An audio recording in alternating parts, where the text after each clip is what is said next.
having a long range system of thinking for Bitcoin, really, really helpful. Put whatever you think you want to in and have a plan for 5, 10 years in the future. Future generations, fantastic.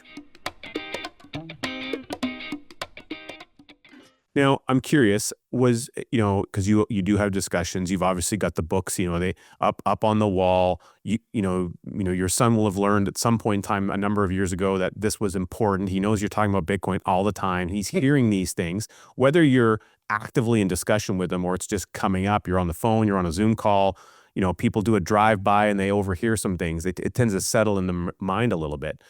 Has there been some interesting conversations prior to this loan experience that you've had with your son? And have you had some, inquiries from him about this at a bigger scale at all? I'm just curious, what's being a fly on the wall in the Iron Bank system like for your son? Yeah, I wouldn't say that we ever had a huge in-depth conversation, but it has been a lot of that, like maybe sort of like you said, drive-by, in terms of both learning about Bitcoin and about the infinite banking. We don't talk about either one constantly, mostly because my wife is sick of hearing me talk about it, and I do talk about it a lot outside the house. So I'm not that happens at my house too, by the way. Yeah, right. But he's understood that we have a different way of doing of doing our finances than a lot of people do, right? The idea of taking loans and repaying loans, more than one loan, right? Because he's seen the spreadsheet that we talked about in our first podcast together, right? Sort of having that spreadsheet that details all the different loans that you've got, right? Having more than one out at a time, showing that there's a repayment schedule and you've got to pay it back, which is, of course, the lesson of the Iron Bank is that you must pay back your loans, right? Or the bank, you'll be in trouble with the bank. But of course, I am the banker. But I have to have that mindset with making sure that the customer, also me, repays those loans. Well, just identifying yourself as the customer and separating the customer versus the bank owner, it is an important distinction, and the way that you're doing that does matter.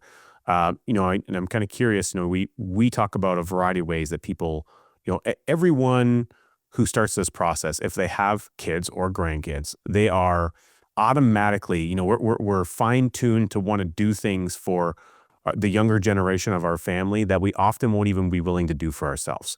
And there's this, that parental insight to do that.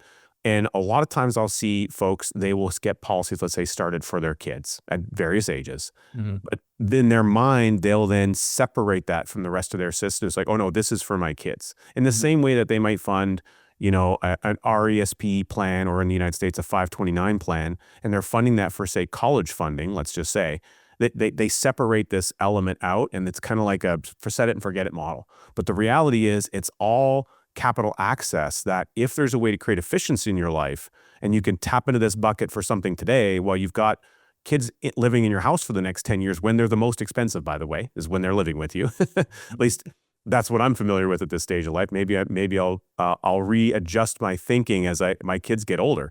But the reality is you can be using that to do things that benefit everybody in that time frame rather than waiting and letting it sit on a shelf doing nothing, collecting dust, essentially. So in the same way that you see that, we've found that some people want to turn the keys over and hand over the policy or transfer ownership, let's say, to that child at some point in time. They're discussing that right out of the gate, and they're wondering when the time to do that is. Now, my feelings about that is that I don't ever plan to do that, and I have my own reasons for it. Is that something that you've, maybe when you first got started, Shaun, to where you're at today in the journey, has there been any change or shift there for you in your thinking? Well, for me, because of the nature of the size of the policies that we have, so we have 4 policies in the Somers family banking system. One on myself, like I said, one on myself, my wife, and my son, and then I opened a second one on myself a couple years ago now. You'd have to tell me the date right off the top of my head. And because his is much smaller, he's younger. We couldn't make the premium super huge, so it's not. It was always a little bit smaller, so we didn't need it necessarily to function in the part of the system. So I've always kind of thought of it as that's a little bit his system for some of his use. And I planned from the beginning to sort of have this something like what happened happen. He's going to want something, and I'm going to suggest you take a loan from that, right? So that did end up working out, I guess, pretty well. I didn't know when it was going to happen or if it was going to happen, but that was always something I was kind of hoping to be able to do.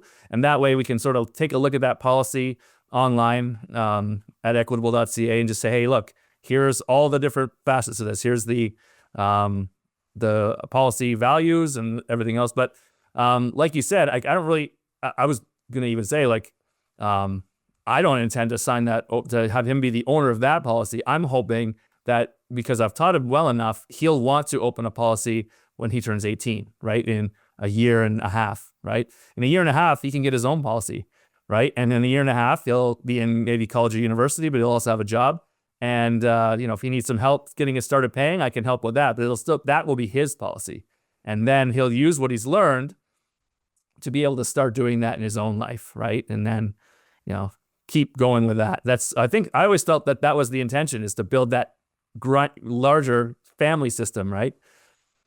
Yeah, I love that. And I think that's great. And the fact that he's learning the lessons now, he can already start pre-planning for it. You're planting seeds and you're just watering the seeds in his knowledge, in his brain, so that he's going to understand what to do at various stages of life. And you and your wife maintain control ownership over the policy you have on him. Well, when you're gone, contingent owner, it'll pass on to your wife, and then she would need to make an update on who the contingent owner is at that stage of the game to now position it so that your son would become the owner when she's gone. And then, if that's the natural turn of events, then he's going to end up with it anyway, regardless whether there's a loan on it or not. If he understands the human elements, human action, the implementation, the utilization, borrowing and repaying, the core fundamentals of Nelson's rules that he teaches us, then he will be able to have the ability to do whatever is necessary for that. He can, as he takes care of estate values that happen, he can pay off existing policy loans. Now he's got a policy or multiple that he started on himself that he manages and controls on a daily basis.